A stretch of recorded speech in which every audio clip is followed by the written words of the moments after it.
믿음에 대한 세 가지 교훈이라는 제목으로 하나님의 말씀 전하도록 하겠습니다. 뮤지컬 가운데 가수 윤도현, 가수 박완규, 조건 여러 유명 가수들이 출연한 뮤지컬이 있습니다. 그 뮤지컬은 지저스 크라이스트 슈퍼스타라는 뮤지컬인데요.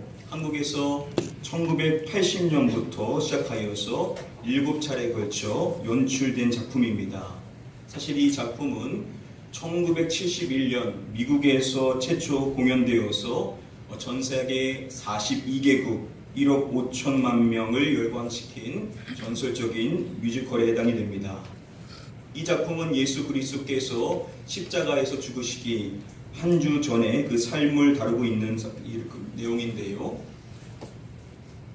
바이블 키워드에 따르면은 가룟 유다를 제외하고 가장 큰 악역으로 그려진 한 인물이 있습니다. 그 인물이 누구냐면 바로 가야바라는 사람입니다. 바로 오늘 우리가 본문 말씀에 살펴보고자 하는 말씀 가운데 등장하는 인물입니다. 오늘 이 본문의 사건은요, 우리가 오랫동안 살펴봤었던 죽은 나사로를 살리신 예수 그리스도께서 행하신 그 일 이후에 이어지는 내용에 해당이 됩니다. 우리 먼저 다음에 본문의 말씀 함께 한 목소리로 읽어보도록 하겠습니다. 마리아에게 와서 예수께서 하신 일을 많은 유대인들이 그를 믿었으나 마리아에게 왔었던 많은 유대인들에 대해서 이야기하고 있습니다. 우리가 살펴본 것처럼요, 마르다와 마리아에게 많은 유대인들이 그의 오라버니의 일로 인하여서 위문하러 왔었던 것입니다. 바로 이들에 대해서 이야기하는 것인데요. 이들이 예수께서 하신 일을 봤다라고 이야기합니다. 자, 여기서 예수께서 하신 일이 무엇이겠습니까? 나사로를 살리신 것을 이야기하는 것이죠. 예수님께서 죽은 나사로의 무덤 앞에서 나사로야 나오라 라고 큰 소리로 그를 부르자 죽은 나사로가 수족을 배로 동인 채로 나오게 된 것입니다. 여러분, 이 놀라운 광경을 봤었던 그 유대인들이 다들 얼마나 놀랐겠습니까? 성경은 이어지는 말씀에서 그들이 어떻게 했는지 이렇게 말합니다. 예수께서 하신 일을 본 많은 유대인이 그를 믿었다라고 성경은 이야기하고 있습니다. 죽은 자가 살아나는 것을 보고 그 일을 행하신 예수님을 믿었다라는 것입니다. 당연한 결과겠죠. 이 놀라운 일을 행하신 그분은 분명 하나님께서 보내주신 메시아라는 것을 그들이 믿을 수밖에 없었던 것입니다. 자, 그런데 이어지는 말씀에 보시면은 성경은 이렇게 말하는 것입니다. 그 중에 어떤 자는 바리새인들에게 가서 예수께서 하신 일을 알리니라. 그 중에 어떤 자들은 예수께서 하신 그 일을 알렸다라는 것인데요. 말씀해 보시면은 그들이 누구에게 가서 그것을 알렸다라고 말합니까? 바리새인들에게 가서 그 사실을 알렸다라고 이야기하고 있습니다. 아시는 것처럼 바리새인들은 예수님의 적대자들이죠.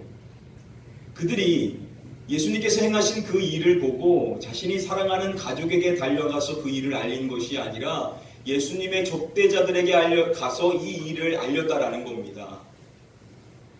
앞서서 예수님을 믿은 자들과 대조하고 있는 것을 봤었을 때 결국 그들은 예수님을 믿지 않았다라는 것이죠.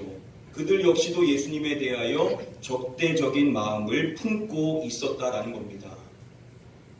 죽은 자가 살아난 이 놀라운 일을 생생히 직접 눈으로 봤음에도 불구하고 그 일을 행하신 예수님을 전혀 믿지 않았다라는 겁니다. 여러분, 혹시 라자루스 신드롬이라고 들어보셨습니까? 이 라자루스라는 것이 바로 나사로를 지칭하는 것인데요. 사망 선고가 내려진 사람이 다시 깨어나는 놀라운 현상을 현대의학계에서는 예수에 의해 소생한 나사로, 바로 그 이름을 따서 나자루스 증후군 또는 나사루스 신드롬이라고 이야기한다고 합니다. 의학적으로 분명히 사망 선고를 받았음에도 불구하고 놀랍게도 다시 살아나는 현상을 바로 이렇게 부른다라는 것입니다.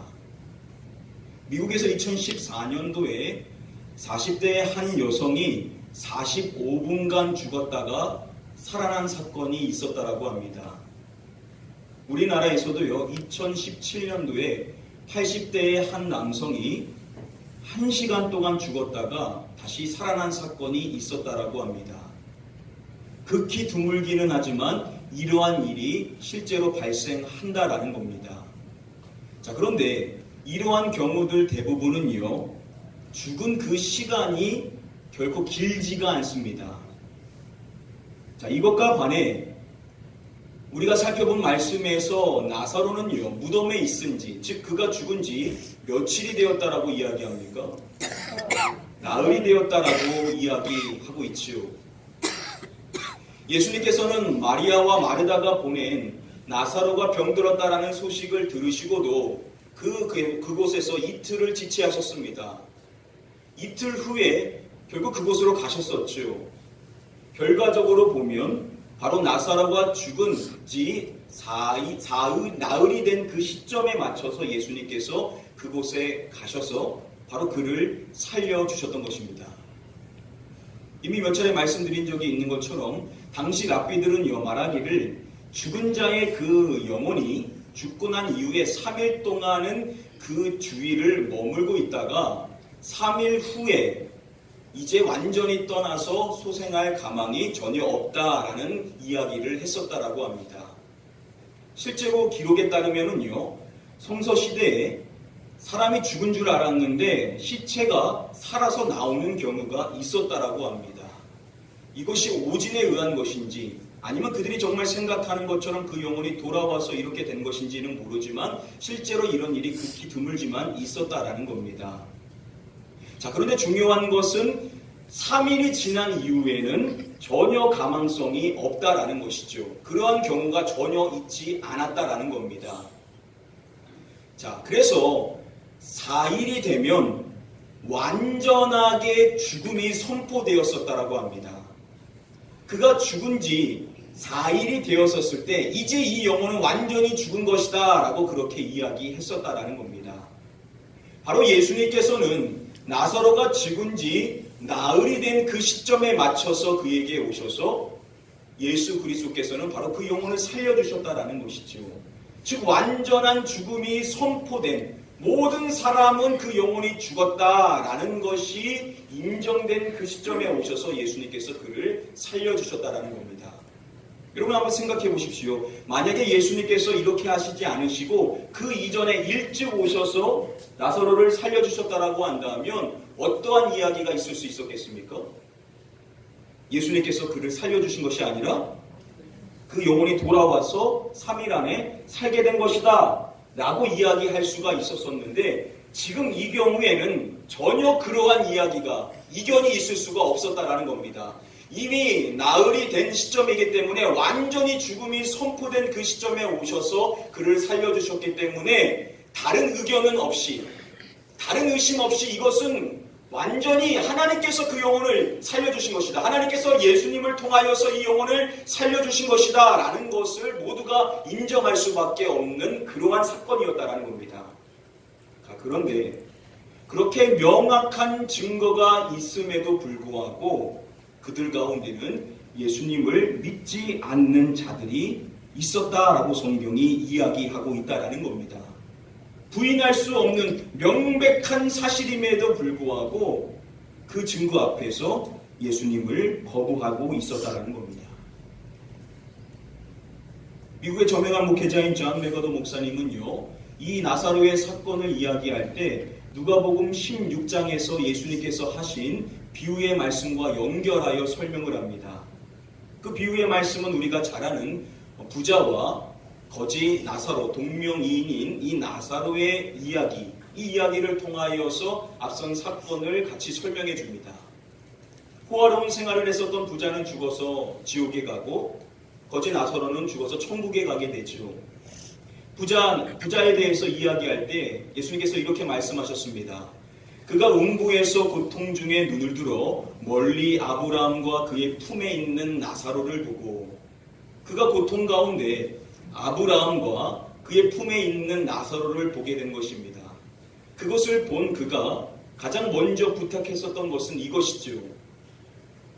불러 이르되 아버지 아브라함이여 나를 긍휼히 여기사 나사로를 보내어 그 손가락 끝에 물을 찍어 내 혀를 서늘하게 하소서. 내가 이 불꽃 가운데 괴로워하나이다. 고통 가운데 있었던 그는요, 나사로를 자신에게 보내서서 그 손가락 끝에 물을 한 방울만 찍어서 자신의 혀를 서늘하게 해달라고 부탁한 것입니다. 자, 그러나 그것이 결코 있을 수 없는 일이다라는 이야기를 듣게 되죠. 자, 그러자 그가 다시금 아브라함에게 부탁했었던 내용이 이것입니다. 이르되 그러면 아버지여 구하오니 나사로를 내 아버지 집에 보내소서. 내 형제 5이 있으니 그들에게 증언하게 하여 그들로 이 고통받는 곳에 오지 않게 하소서. 그에게는 살아있는 5명의 형제가 있었던 것입니다.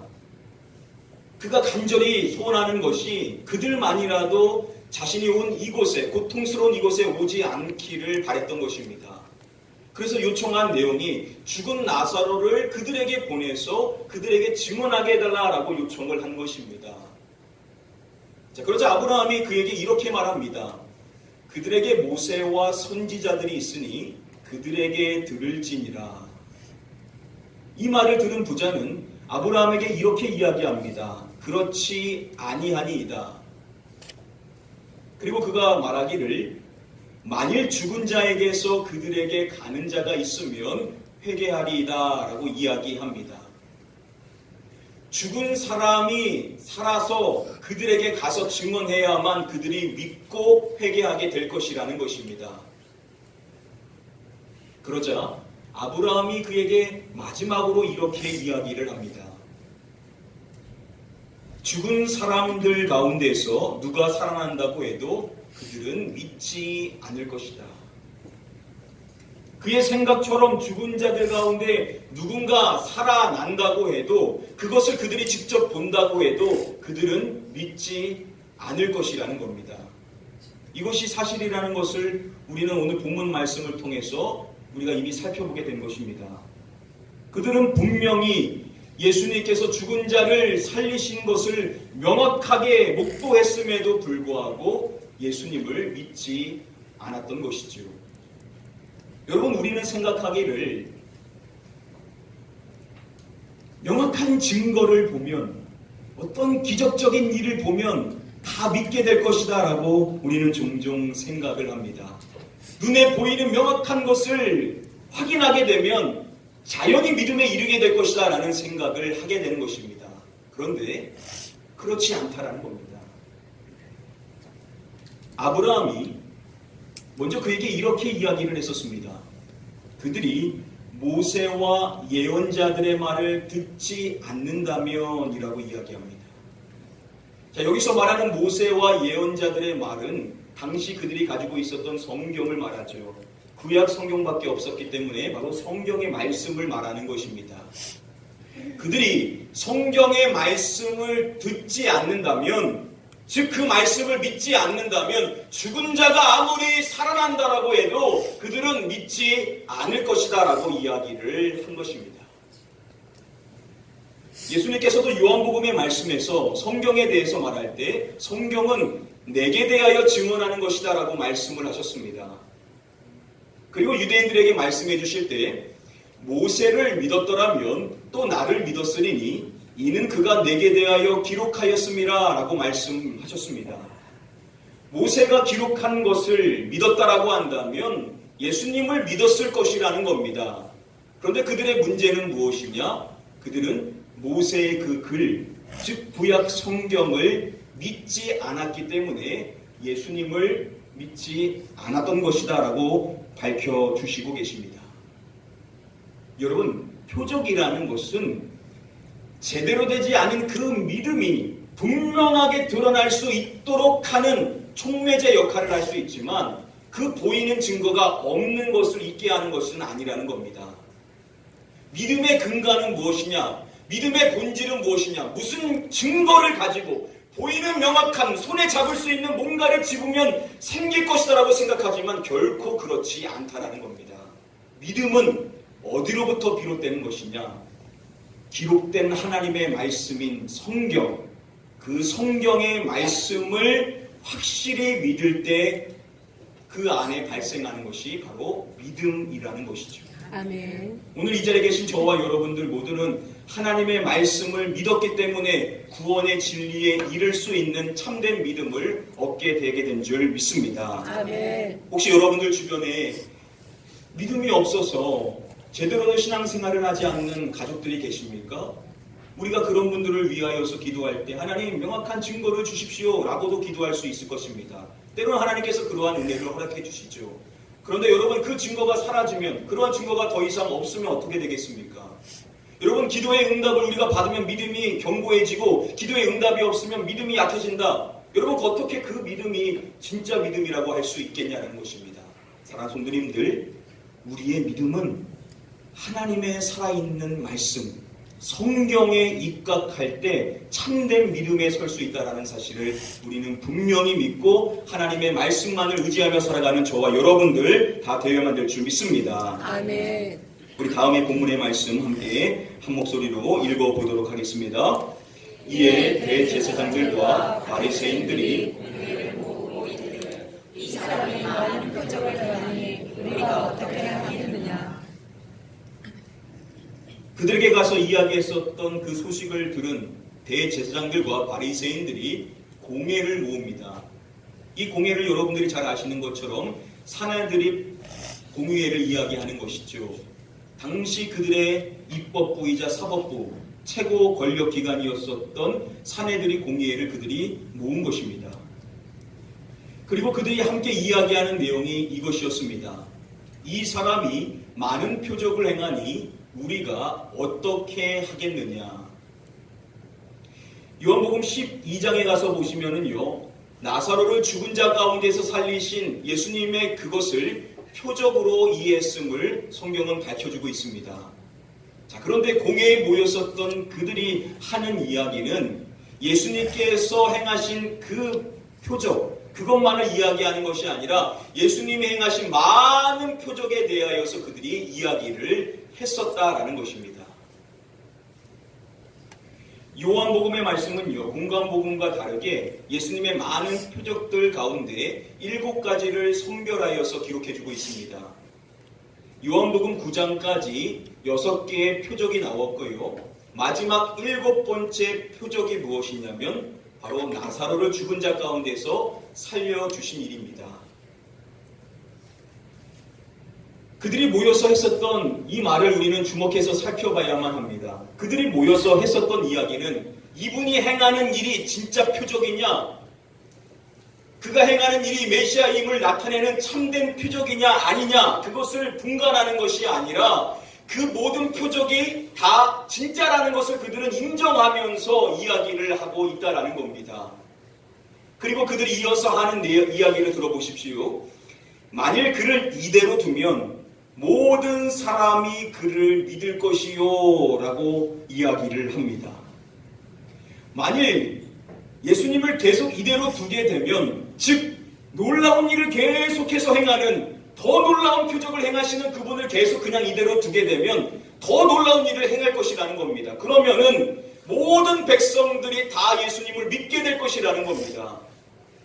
여러분, 이 말인즉 그들은 예수님께서 행하신 이 표적 외에도 더 놀라운 표적을 행하실 수 있으신 분으로 그들은 이미 받아들였다라는 겁니다. 예수님은 죽은 자를 살리신 일보다 더 놀라운 일도 행하셔서 자신을 다 믿게 할 수 있는 분으로 그들은 이해하고 있었다라는 겁니다. 여러분, 엄청난 믿음 아닙니까? 여러분, 그런데 예수님을 그렇게 인정하고 있음에도 불구하고 그들은, 다른 사람들은 다 예수님을 믿어도 자신들은 예수님을 전혀 믿으려고 하지를 않았다라는 겁니다. 여러분, 이상하지 않습니까? 예수님을 분명히 메시아로서 분명한 표적을 행하시는 분으로서 인정했음에도 불구하고 왜 그들은 예수님을 거부했었던 것인가요? 그들의 말을 마저 들어보시기를 바랍니다. 그리고 로마인들이 와서 우리 땅과 민족을 빼앗아가리라 라고 그들은 이야기합니다. 당시 그들이 놓여있는 정치적인 상황을 좀 이해하면요, 당시 유대 국가는 로마의 직속 통치를 받았고 사내들이는 로마가 인정하는 유대인 자치기관으로서 로마의 통치에 최대한 협력한다는 조건 아래서만 유지되었다. 로마는 밀란이나 폭동이 일어나지 않는 한 그들은 자치권을 인정해 주었던 것이다 라고 이야기합니다. 사내들의 공예는요, 즉 바리새인들과 대제사장들은 철저히 로마에 기생하는 자들이었습니다. 로마에게 협력하여서 그들이 바라는 대로 밀란과 폭동이 일어나지 않도록 하는 조건 하에 그들은 자치권을 부여받았던 것입니다. 즉 그들이 우려하는 일이 무엇이겠습니까? 온 백성이 예수님을 메시아로 믿어서 폭동이 일어나게 되면 그들이 지금 가지고 있는 자치권을 잃어버리게 된다는 겁니다. 그것을 잃어버리게 되면 그들이 현재 가지고 있는 모든 기득권을 그들이 놓쳐버리게 되는 상황에 놓이게 되다 보니까 이들이 지금 노심초사하고 있는 겁니다.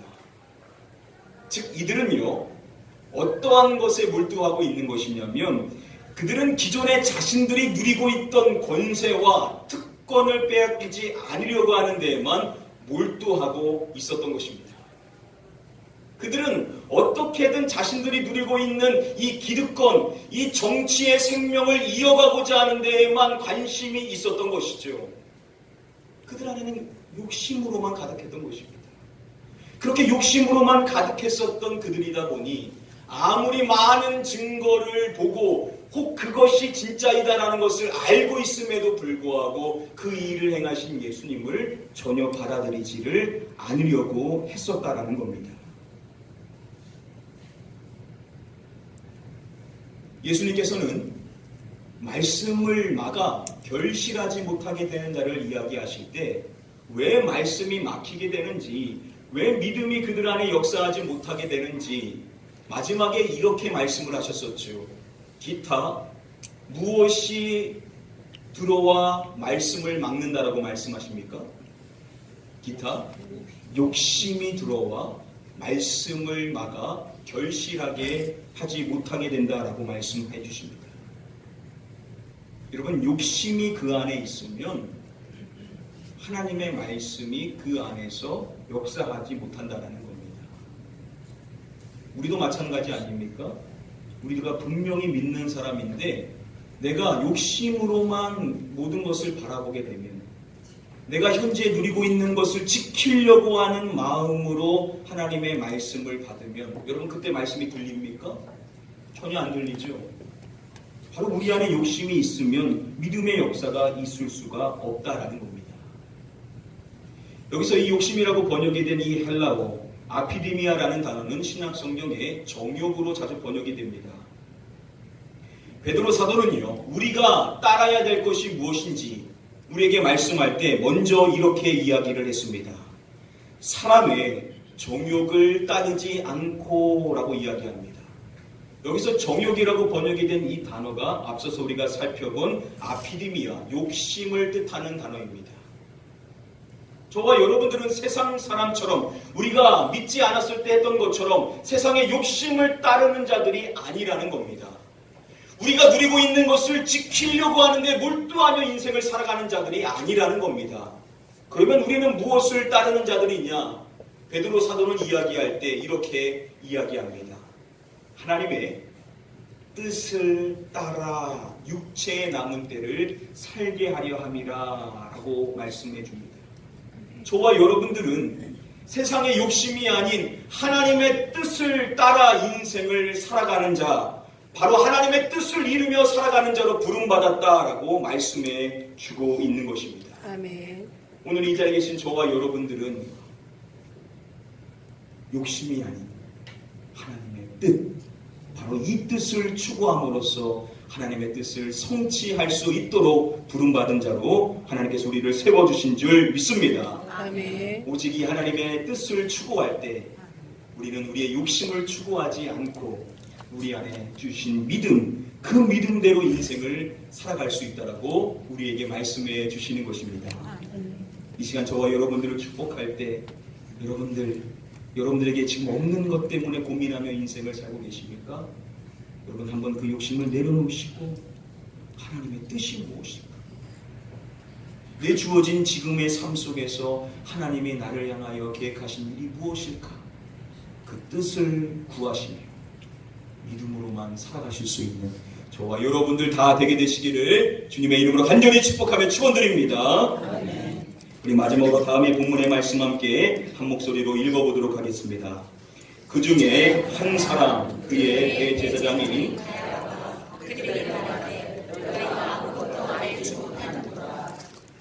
서두에 말씀드렸었던 가야바가 이제 등장을 하게 됩니다. 가야바를 설명할 때 그 해의 대제사장이다 이야기하죠. 바로 예수 그리스도께서 죽으신 그 해의 대제사장임을 이야기해주고 있습니다. 당시 대제사장은요, 그 모여있었던 사내들이 공의회, 약 70명으로 모여있는 그 공의회를 인도하는 공회 의장의 역할을 감당했었습니다. 바로 가야바는 그 자리에 모여있었던 그들에게 바로 진행을 시키는 의장이었었던 것이죠. 그리고 요한복음의 말씀을 보시면은 가야바에 대해서 말할 때 그의 장인이 안나스다라는 이야기를 해줍니다. 이 안나스 역시도 대제사장 출신이었습니다. 역대 대제사장들, 예수님께서 활동하셨던 그 전후의 대제사장들을 보시면은 다 안나스 가문의 사람이었음을 알 수가 있습니다. 오랜 기간 동안 안나스의 가문이 대제사장직을 독차지하고 있었던 것입니다. 로마의 세력과 결탁하여서 그들이 이 일을 독점하고 있었던 것입니다. 자, 그런데 안나스의 자녀들과 비교해서 봤었을 때 그의 사위였었던 가야바의 임기를 보시면은 형격히 길다라는 것을 확인해 볼 수가 있습니다. 가야바는요, 당시 대제사장들 가운데 역대로 가장 긴 임기를 감당했었던 자입니다. 당시 로마는요, 자신들의 마음에 들지 않으면은 대제사장들을 물러나게 했었습니다. 그런데 그는 아주 교묘한 정치술과 처세술, 그리고 좋은 가문을 이용하여 가지고 오랜 기간 동안 로마에 기생하여서 대제사장직을 이어가고 있었던 것입니다. 그러니까 막강한 권력을 쥐고 있었던 것입니다. 자, 그러한 그가 그곳에 모여있는 다른 회원들에게 이렇게 이야기하는 것입니다. 가야바가 그들에게 말하되 너희가 아무것도 알지 못하는도다. 가야바는요, 그곳에서 이야기하는 모든 사람들에게 말하는 겁니다. 아주 거만하게 그들이 아무것도 모른다라고 질타하며 이야기하고 있는 겁니다. 이 가야바라는 사람이 얼마나 교만한 사람인지를 쉽게 알 수 있는 대목입니다. 그리고 그들에게 묘책을 내놓으면서 하는 이야기가 바로 다음의 말인 것입니다.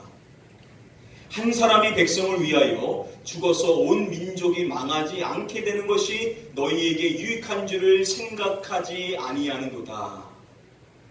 한 사람이 백성을 위하여 죽어서 온 민족이 망하지 않게 되는 것. 한 민족과 온 민족을 대비하여 말하는 것입니다. 한 사람이 있는데 이 한 사람이 어떠한 사람이든지 아무런 죄가 없는 사람이라 하더라도 만일 그 한 사람이 죽어서 온 민족이 살 수가 있다라고 한다면 다른 것 생각해 볼 필요 없이 그 한 사람이 온 민족을 위하여 죽는 것이 마땅하다라는 겁니다.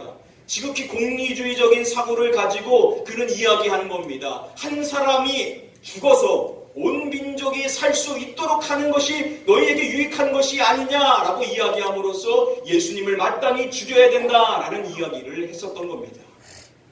가장 타락했었던 대제사장, 그가 자신의 민족을 염려하여 이러한 이야기를 한 것이 아니죠. 그는 자신의 대제사장직을 이어가려고 하고 늘 로마의 세력에게 환심을 살려고 하는 자였습니다. 그가 지금 관심을 쏟고 있는 것은 무엇이냐? 자신이 누리고 있었던 이 권력을 어떻게 계속 이어갈 것인가? 라는 생각으로 바로 이와 같은 이야기를 했었던 것입니다. 자, 그런데 놀라운 것은요, 이어지는 말씀에 그의 말에 대해서 성경은 이렇게 설명을 해준다는 겁니다. 이 말은 스스로 함이 아니요. 그는 자신의 생각으로서 자신이 하고 싶은 말을 했다라고 생각했을지 모르지만 성경이 밝혀주는 사실은 그것은 그 스스로 말한 것이 아니라는 겁니다. 그리고 맨 마지막에 보시면은 미리 말하미러라 라고 이야기하는데요. 이 헬라어 원어 프로페튜오라는 단어는 예언하다라는 뜻입니다. 하나님께서는 그를 통하여 예언하셨다라는 겁니다. 즉 그의 입술을 통하여 자신의 말씀을 하셨다라는 것이죠. 그 예언의 진리는 이것입니다. 예수께서 그 민족을 위하시고 또 그 민족만 위할 뿐 아니라 흩어진 하나님의 자녀를 모아 하나가 되게 하기 위하여 죽으실 것이다 라고 이야기하는 것입니다. 예수 그리스도께서 죽으신 것은 유대 민족뿐만 아니라 흩어진 하나님의 자녀, 즉 이방인들, 그들 모두가 하나가 되게 하기 위하여서 죽으신 것이다 라는 것을 예언한 것이라는 것이죠. 즉 예수 그리스도의 대속의 십자가 사건, 그 십자가 사건을 바로 하나님께서 그의 입술을 통하여 예언하셨다라는 겁니다. 여러분 놀랍지 않습니까? 지극히 정치적인 목적으로 자신의 이득을 취하려고 하는 그 이유로 이와 같은 말을 했었는데 하나님께서는 그의 입술을 통하여서 자신의 말씀을 전하셨다라는 겁니다. 여러분 이게 뭘 우리에게 가르쳐주는 것이겠습니까? 가야바는요 그 한 사람이나 온 민족이나 자신의 말에 의하여 역사가 달라질 것이다. 바로 자신의 말에 의하여 모든 자들의 운명이 달라지는 것이다 라고 생각했었을 것이라는 겁니다. 그런데 그것은 착각이라는 것이죠. 예수님께서 십자가에 죽으신 것이냐 그 민족이 장차 멸망하는 것이냐 그 모든 것은 다 하나님의 섭리 아래 있었다라는 겁니다. 우리가 인생을 살아가는 이 세상도 여러분 마찬가지 아닙니까? 이 세상은 힘의 논리로 운영되고 있죠. 힘 있는 사람이 모든 것을 이끌어가는 것처럼 보일 수밖에 없는 세상에서 우리가 살고 있습니다. 그런데 여러분 그 속 안에서도 역사의 주관자가 되시는 하나님, 아멘. 그 하나님께서는 섭리 가운데 자신의 뜻을 이루신다라는 사실을 아멘. 우리는 확실히 볼 수 있는 자가 되어야만 한다라는 겁니다. 아멘. 여러분 믿음이라는 게 무엇입니까? 가야바 입장에서 봤었을 때 이렇게 아무리 이야기해줘도 그는 비웃었을 것입니다. 여러분 믿음이라는 것은 세상 사람들이 봤었을 때는 어리석은 것입니다. 그러나 참된 믿음, 진짜 믿음은 무엇이냐? 세상 만사가 어떻게 되든지 간에 역사의 주관대가 되시는 하나님께서는 섭리 가운데 결국 자신의 뜻을 이루신다라는 사실, 이것을 명확하게 믿는 자가 참된 믿음을 지닌다라고 우리에게 말씀해 주시는 줄 믿습니다. 아멘. 오늘 말씀 정리해 드림으로써 오늘 말씀 맺도록 하겠습니다. 오늘 주어진 오늘 본문의 말씀을 우리는 믿음이라는 큰 틀 안에서 우리가 배울 수 있는 세 가지의 교훈에 대해서 함께 한번 살펴봤었습니다. 정리해 보면요. 먼저 첫 번째로 믿음은 하나님의 말씀을 통해 형성된다라는 겁니다. 아멘. 우리에게 명확한 증거가 없어서 믿음의 역사가 없다라는 것이 아니라는 겁니다. 여러분, 우리에게 하나님께서 분명히 놀라운 일들을 행해 주시는 분이 많으십니다. 아멘. 그래서 그 일을 통하여 하나님을 찬양케 하시는 분이 많으신데, 여러분 그것이 없다라고 해서 우리가 하나님을 찬양하지 못하는가? 그러한 일이 없어서 내가 지금 역동적인 신앙생활을 못하는가? 그것은 문제가 있다는 겁니다. 우리의 믿음은 하나님의 살아있는 말씀, 성경, 그 말씀에 철저히 입각되었었을 때 우리는 살아있는 신앙생활을 할 수 있다라고 우리에게 가르쳐 주시는 것입니다. 아멘. 두 번째로 우리가 배워볼 수 있는 사항은 우리는 욕심이 아닌 하나님의 뜻을 추구해야만 믿음의 삶을 영위할 수 있다라는 것을 우리는 배워볼 수가 있습니다. 아멘. 여러분 우리 안에 많은 욕심이 있죠. 바라고 원하는 것 참 많이 있습니다. 그런데 여러분 그거 질문해 봐야 된다는 겁니다. 그게 내 욕심인지 아니면 하나님의 뜻으로 바라는 것인지, 그것이 우리의 욕심이라고 한다면 우리는 이것을 내려놓고 하나님의 뜻을 구하고 그 뜻 안에 머물며 살기를 소망하는 자가 되어야만 한다라는 것입니다. 아멘. 마지막 세 번째로 우리가 배워볼 수 있는 중요한 사항은 우리가 어떠한 상황 속에 놓인다 하더라도 하나님의 섭리를 신뢰하는 것, 그것이 참된 믿음이다라는 것을 배워볼 수가 있습니다. 아멘. 고난 속에서 여러분, 상처받는 일들 속에서 우리의 마음이 너무나도 힘들어지죠. 그러나 그럼에도 우리는 그 일들 속에서도 나를 연단하시고 나를 향한 분명한 계획을 갖고 계시고 하나님의 섭리로 나를 인도하고 계신 분이시라는 사실, 그것을 믿는 것이 신앙인의 모습이라는 것입니다. 아멘. 이 시간 마지막으로 여러분들 축복할 때 오늘 이 세 가지 믿음에 대한 중요한 세 가지 교훈 저와 여러분들의 가슴에 새기셔서 어떠한 증거가 없어도 말씀 위에 바른 신앙생활을 하고 우리의 욕심은 내려놓고 하나님의 뜻을 추구함으로 하나님이 우리를 온전히 사용하실 수 있는 그러한 깨끗한 그릇이 되고, 그리고 무엇보다도 다른 사람들은 믿음의 해석을 하지 못하더라도 우리는 하나님의 섭리를 신뢰함으로써 아멘. 그 일들 속에서도 하나님은 일하시고 계신다는 사실, 그 일하시는 하나님을 전하며 살아가실 수 있게 되시기를 마지막으로 주님의 이름으로 간절히 축복하며 축원드립니다. 아멘. 우리 시간에 찬양하실 때 우리 한번 이 찬양으로 찬양하며 결단하겠습니다. 주님 말씀하시면 내가 나아가리라. 주님 뜻이 아니면 내가 멈춰 서리라. 주님의 말씀과 그 뜻을 추구하며 살아가기를 우리 결단하는 마음으로 우리 같이 한번 찬양하며 나아가도록 하겠습니다. 주님 말씀하시면 찬양하겠습니다. 주님 말씀하시면 내가 나가리라. 주님 뜻이 아니면 내가 멈춰서리라. 나의 가고 서는 법 주님 뜻에 있으니 오 주님 나를 이끄소서. 다시 한번 찬양하겠습니다. 주님 말씀하시면 주님 말씀하시면 내가 나가리라. 주님 뜻이 아니면 내가 멈춰서리라. 나의 가고 서는 것 주님 뜻에 있으니 오 주님 나를 이끄소서.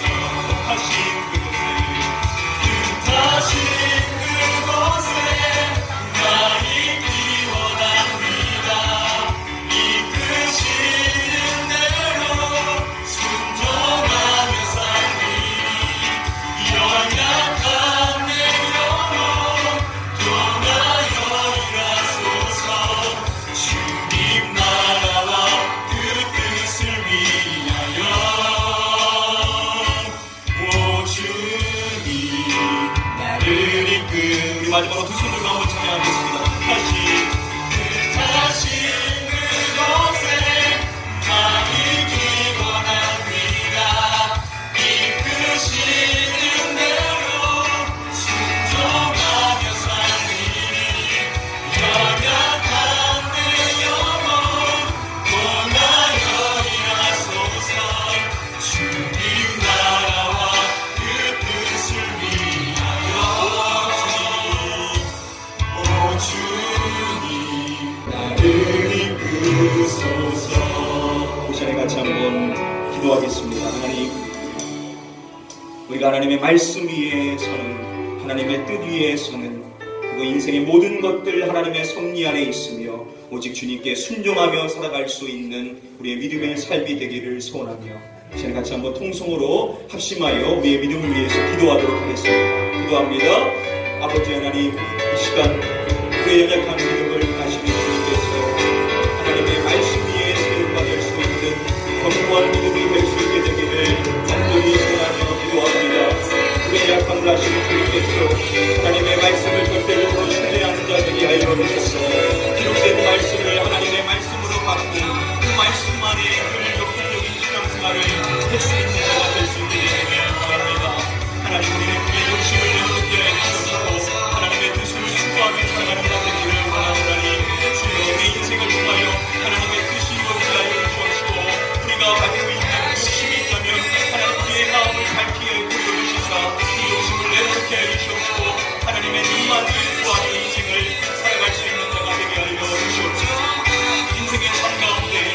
어떠한 일이 우리에게 발생한다 하더라도 그 일 가운데 주관자 되시고 하나님께서 섭리 가운데 우리의 삶을 인도하고 계신다는 사실을 깨달아 하나님의 섭리를 신뢰하여 그 속에서 우리가 하나님을 찬양할 수 있는 삶이 될 수 있도록 인도하여 주시옵소서. 우리를 이끄실 주님을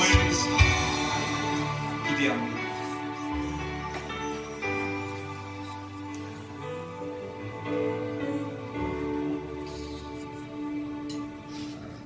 아버지 하나님, 오늘 우리가 믿음으로 인생을 살아가는 것, 보는 것으로 살아가는 것이 아니라 하나님의 말씀을 따라 믿음으로 살아가는 우리의 삶인 줄 믿사오나니 주여 보이는 증거를 구하기 전에 하나님의 생명의 말씀, 그 말씀을 절대적으로 신뢰하고 그 말씀의 반석 위에 세움받을 수 있는 우리의 믿음이 되기를 소원하며 그 믿음을 구하는 저희가 되게 하여 주시옵소서.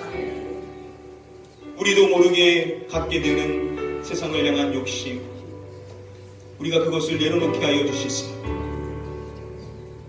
하나님의 뜻을 구하고 우리의 인생의 삶을 통하여서 하나님이 행하실 그 일들을 바라볼 수 있는 자가 되기를 간절히 소원하며 기도합니다. 우리에게 발생한 일들 돌아봤었을 때 그 일을 통해서도 하나님께서 모든 것을 합력하여 손을 이루신 그 하나님을 우리가 믿고 있음을 믿사오나니 주여 인생의 모든 것들 하나님께서 주관하고 계신 것임을 확실히 믿게 하여 주시옵시고 아멘. 때로는 이해할 수 없는 고난 속에서도 하나님의 섭리를 신뢰하며 그 속에서도 하나님 바라보며 주님을 찬양할 수 있는 저희 모두가 되게 하여 주시옵소서. 아멘. 믿고 감사드리오며 이 모든 말씀 우리의 구원자 되시는 예수 그리스도의 이름으로 기도드립니다. 아멘. 아멘.